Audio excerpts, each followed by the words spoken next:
Welcome back my dear student. आज की इस वीडियो में हम लोग हैलोएरीन में कार्बन और हैलोजन बंध की प्रकृति के बारे में चर्चा करेंगे। पिछले वीडियो में आप लोगों ने हैलोएरीन के बनाने की विधि तथा उसके कुछ भौतिक गुणधर्मों के बारे में जाना है। एक बार बेटा आप लोग कार्बन और हैलोजन बंध की प्रकृति को पढ़ चुके हो, लेकिन हैलोएरीन में नहीं, हैलो एल्केन में पढ़े हैं। उसमें आपने जाना कि कार्बन और हैलोजन बंध कैसे ध्रुवीय प्रकृति का होता है और वह किस प्रकार से उसका हैलोजन परमाणु किसी न्यूक्लियोफाइल के द्वारा विस्थापित कर दिया जाता था और वो न्यूक्लियोफिलिक सब्स्टिट्यूशन रिएक्शन मोस्टली देखने को मिलते थे। लेकिन बेटा इसमें ऐसा नहीं है, इसमें न्यूक्लियोफिलिक सब्स्टिट्यूशन रिएक्शन नहीं देखने को मिलते हैं। तब क्या देखने को मिलता है? Electrophilic substitution reaction.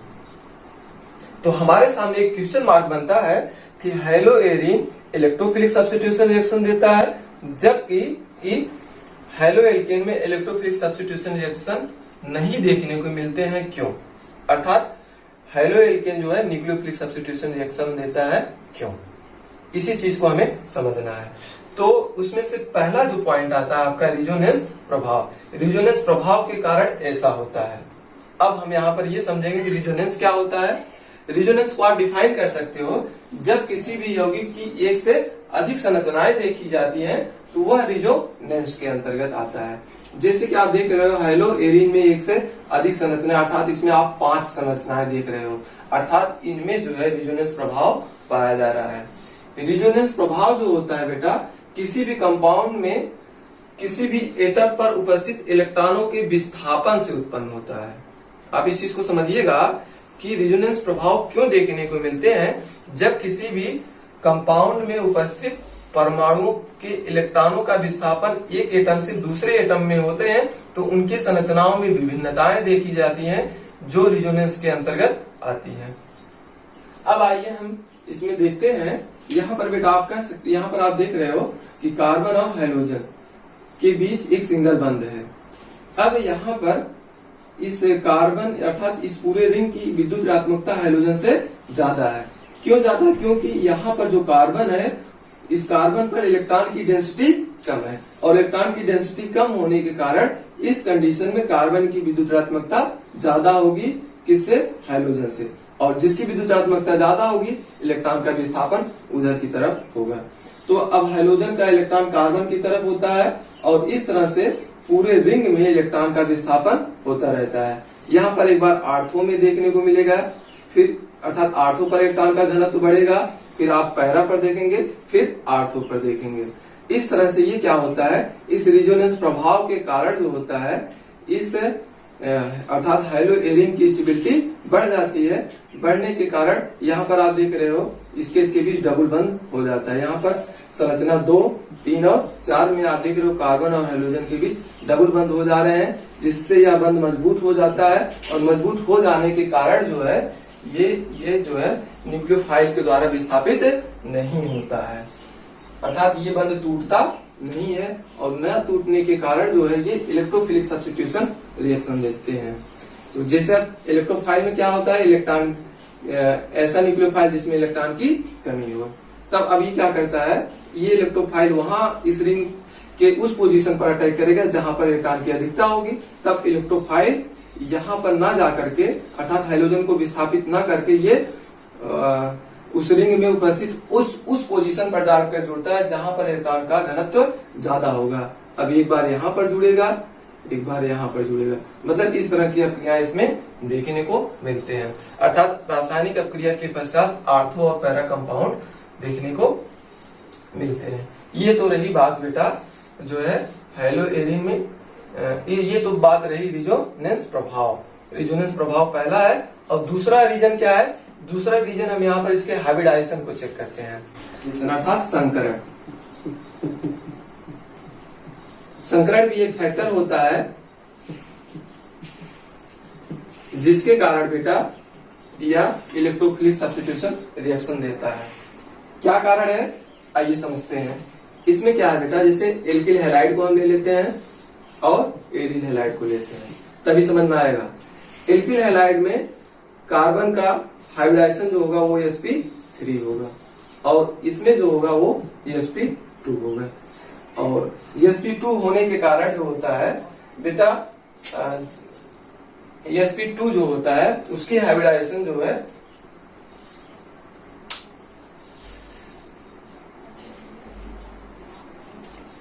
यहां पर हम एल्किल हैलाइड और एरिल हैलाइड के उदाहरण को लेकर समझते हैं। इसमें देखते हैं कि इसमें एल्किल हैलाइड का हाइब्रिडाइजेशन क्या होता है और एरिल हैलाइड का हाइब्रिडाइजेशन क्या होता है। यहाँ पर आपको देखने को मिलेंगे sp3 हाइब्रिडाइजेशन और इसका sp2 हाइब्रिडाइजेशन। sp2 हाइब्रिडाइजेशन पाए जाने के कारण इन दोनों के बीच का जो इसकी विद्युत ऋणात्मकता ज्यादा होने के कारण जो होता है इन दोनों के बीच का बंध लेंथ कम होता है और बंध लेंथ कम होने के कारण जो होता है वो ज्यादा स्ट्रांग होते हैं, ज्यादा मजबूत होते हैं, जिससे वो किसी न्यूक्लियोफाइल के द्वारा विस्थापित नहीं होते हैं, अर्थात वो टूटते नहीं है। और न टूटने के कारण वो कैसे अपक्रिया देते हैं, इलेक्ट्रोफिलिक अपक्रिया देते हैं। ये तो बात रही जो है इसके नेचर की। अब इसके क्रम में हम इसके कुछ केमिकल प्रॉपर्टी पर अध्ययन करते हैं। आइए बेटा अब हम इसके कुछ रासायनिक अपक्रियाओं की बात करते हैं। रासायनिक अपक्रियाओं में पहली अपक्रिया है सोडियम हाइड्रोक्साइड से अपक्रिया। इसको हम दूसरे नाम से भी जानते हैं, डाउ प्रोसेस के नाम से भी जाना जाता है। इसमें क्या होता है बेटा, हम पहले कुछ ऐसी रासायनिक अपक्रियाओं को देखते हैं जो हेलोएरिन जो है न्यूक्लियोफिलिक सब्स्टिट्यूशन रिएक्शन देता है। हमने जो पिछली चर्चा किया था कि हेलोएरिन जो होते हैं वो न्यूक्लियोफिलिक सब्स्टिट्यूशन अपक्रिया नहीं देते हैं। इसका मतलब ये नहीं है कि वो बिल्कुल नहीं देते हैं। उसको कराने के लिए न्यूक्लियोफिलिक सब्स्टिट्यूशन रिएक्शन कराने के लिए हम क्या करते हैं, ज्यादा एफर्ट लगाना पड़ता है, ज्यादा मेहनत करना पड़ता है, अर्थात ज्यादा ऊर्जा देनी पड़ती है उसको कराने के लिए। इसमें कुछ आइए इसी चीज को समझते हैं। यहाँ पर आप देख रहे हैं क्लोरोबेंजीन है। क्लोरोबेंजीन को सोडियम हाइड्रोक्साइड के साथ जब उच्च ताप अर्थात 623 केल्विन और उच्च दाब पर जब अपक्रिया कराते हैं अर्थात 300 एटमॉस्फेरिक दाब पर अपक्रिया कराते हैं तो यहाँ पर एक माध्यमिक उत्पाद बनता है जिसका नाम है सोडियम फिनॉक्साइड। सोडियम फिनॉक्साइड को फिर हम अम्लीय माध्यम में जल अपघटन कराते हैं, तब जाकर के ये फिनाल का निर्माण होता है। कहने का मतलब आप ये जो अपक्रिया हो रही है ये न्यूक्लियोफिलिक सब्स्टिट्यूशन मोड में हो रही है, लेकिन इसमें क्या है, हमें ज्यादा एफर्ट करने की जरूरत पड़ रही है, ज्यादा ऊर्जा देने की जरूरत पड़ रही है, तब जाकर के अपक्रिया प्रोसीड हो रही है। लेकिन आप देख रहे हैं एक एल्किल हैलाइड लिए हैं जिसका नाम है मेथिल क्लोराइड। मेथिल क्लोराइड को सोडियम हाइड्रोक्साइड के साथ अपक्रिया कराते हैं तो ये सामान्य परिस्थिति में अपक्रिया पूर्ण हो जाती है, अर्थात सामान्य मोड में ये हो जाती है। यहाँ पर किसी अधिक ऊर्जा या उच्च दाब देने की आवश्यकता नहीं पड़ती है। इसी तरह से दूसरा है अमोनिया के साथ अपक्रिया। अमोनिया के साथ अपक्रिया अगर क्लोरोबेंजीन की कराते हैं तो यहाँ पर देख रहे हैं क्यूप्रिक ऑक्साइड की उपस्थिति में उच्च ताप तथा उच्च दाब, यहाँ पर भी वही चीज लागू हो रहा है। और उसके साथ जब अपक्रिया कराते हैं तब जाकर के ये एनिलीन प्राप्त होता है। एनिलीन के साथ साथ जल और क्यूप्रस क्लोराइड भी प्राप्त होता है।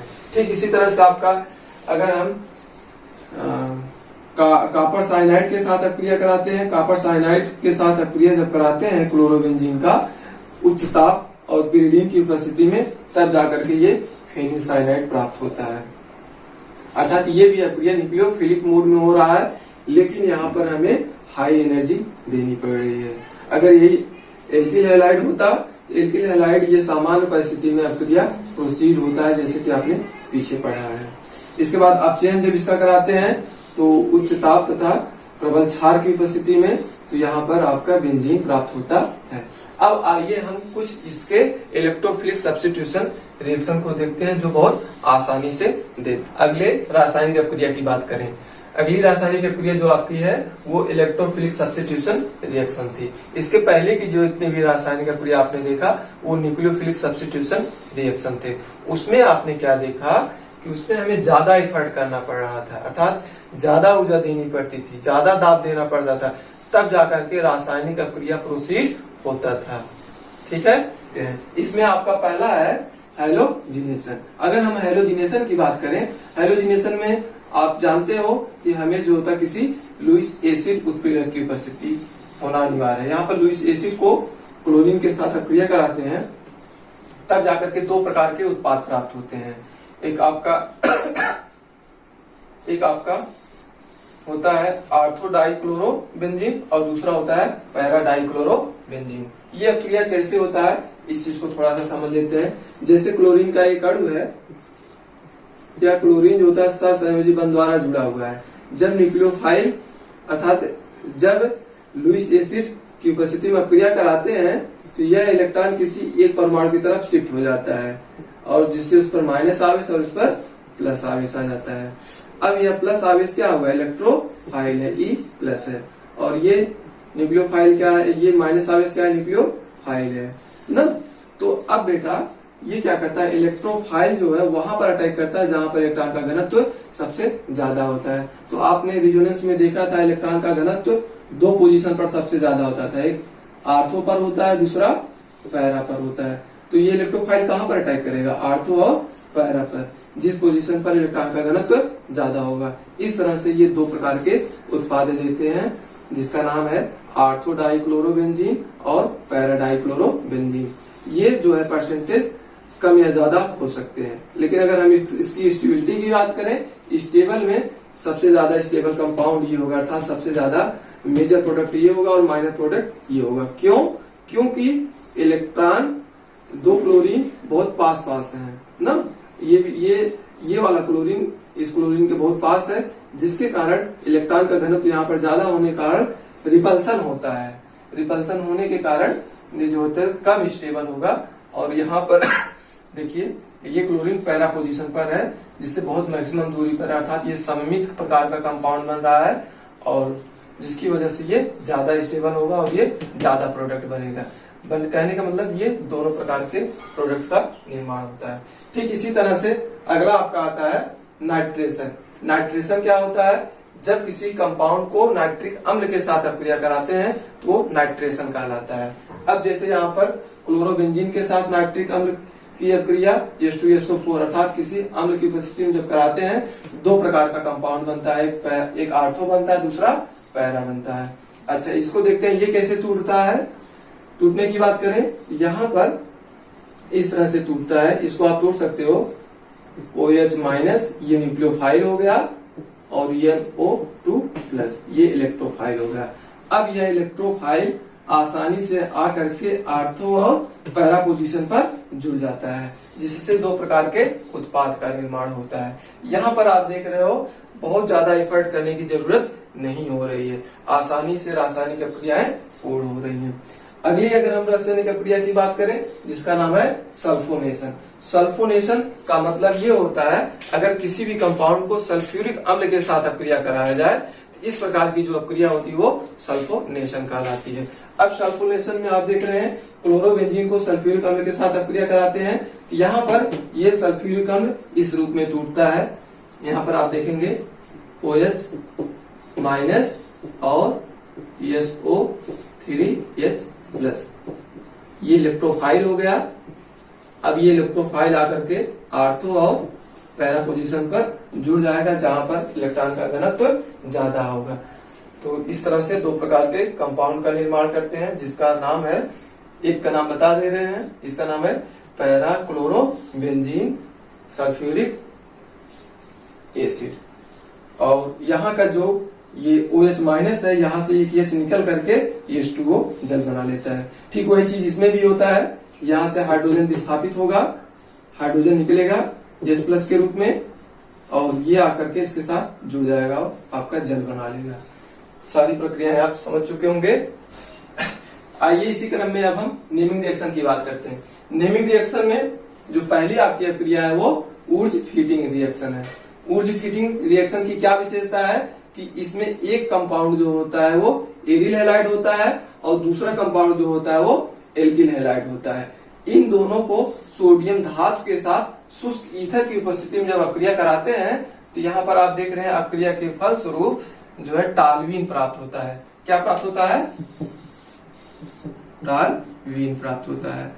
टालवीन में आप देख रहे हैं मेथिल बेंजीन समूह से जुड़ा हुआ है और उसके साथ साथ क्या बन रहा है, बाई प्रोडक्ट के रूप में सोडियम ब्रोमाइड। अगर हम बात करें अब दूसरे अपक्रिया की जिसका नाम है फीटिंग रिएक्शन, इसकी क्या विशेषता होती है, इसकी ये विशेषता होती है कि इनमें दोनों कंपाउंड एरिल के होते हैं। अर्थात यहाँ पर आप देख रहे हैं C6H5Br और C6H5Br, ब्रोमोबेंजीन और ब्रोमोबेंजीन के दो अणुओं को सोडियम के साथ अपक्रिया कराते हैं शुष्क ईथर की उपस्थिति में, तो यहाँ पर डाईफेनिल कंपाउंड प्राप्त होता है। ठीक है, तो यहाँ पर आपका डाईफेनिल कंपाउंड प्राप्त होता है और उसके साथ साथ सोडियम ब्रोमाइड प्राप्त होता है। इसी क्रम में अगली अपक्रिया की बात करें जिसका नाम है उल्मान रिएक्शन। उल्मान रिएक्शन में क्या होता है कि हम ब्रोमोबेंजीन के दो अणु को कॉपर की उपस्थिति में गर्म करते हैं तो डाईफेनिल का निर्माण होता है, उसके साथ साथ क्यूप्रस ब्रोमाइड का निर्माण होता है। ये तो रही इस तरह से नेमिंग रिएक्शन की बात। नेमिंग रिएक्शन के साथ साथ हम थोड़ी सी इसकी क्रियाशीलता की भी बात करते हैं। क्रियाशीलता में आप जानते हो कि सबसे अधिक क्रियाशील जो होता है वो आइडोबेंजीन होता है, फिर ब्रोमोबेंजीन होता है, फिर क्लोरोबेंजीन होता है और सबसे लास्ट में जो है फ्लोरोबेंजीन होता है। ऐसा क्यों होता है आप जानते होंगे, क्योंकि इन दोनों के बीच का जो बंध लेंथ है वो सबसे ज्यादा होता है और बंध लेंथ ज्यादा होने के कारण ये आसानी से टूट जाते हैं, टूट करके ये क्रियाशील कंपाउंड का निर्माण करते हैं। अब ये आपकी रासायनिक सारी अपक्रियाएं पूर्ण हो गई हैं। ये चैप्टर बेटा आपका पूरी तरह से समाप्त हो गया है। आप इसको तैयार करें अच्छे से लिख करके और कहीं भी प्रॉब्लम हो आप उसको शेयर करें। Thank you.